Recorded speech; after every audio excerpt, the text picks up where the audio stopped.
আজকে অন্ধ বলে পৃথিবীতে আমার কেউ নেই। আরে বান্ধবী দেখ, ওখানে একটা অন্ধ দোকান করতেছে। তাহলে এখন কি করব? আরে তোরা না বলছিলি ফ্রিতে খাওয়া খাবি, চল আমি ওখান থেকে ফ্রিতে তোদেরকে খাওয়াই দিব।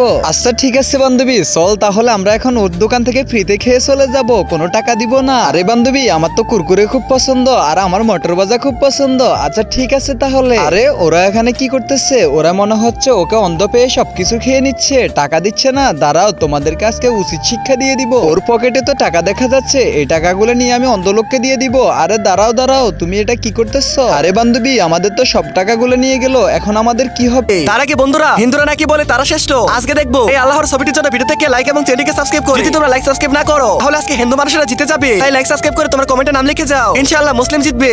আসলে মনে হয় দোষটা আমাদেরই ছিল, আমরা কেন ওই অন্ধ মানুষটাকে ঠকালাম। আচ্ছা ঠিক আছে বান্ধবী, তাহলে আমরা নেক্সট টাইম আর কখনো এই ভুল করবো না। চল ওর কাছ থেকে ক্ষমা চেয়ে নি। আরে তোমার দোকান থেকে ওরা তো অনেক কিছু চুরি করে খেয়ে গেল, এই নাও তোমার টাকা। বন্ধুরা, অন্ধ মানুষটির জন্য ভিডিওতে লাইক করে চ্যানেলটি সাবস্ক্রাইব করে দাও।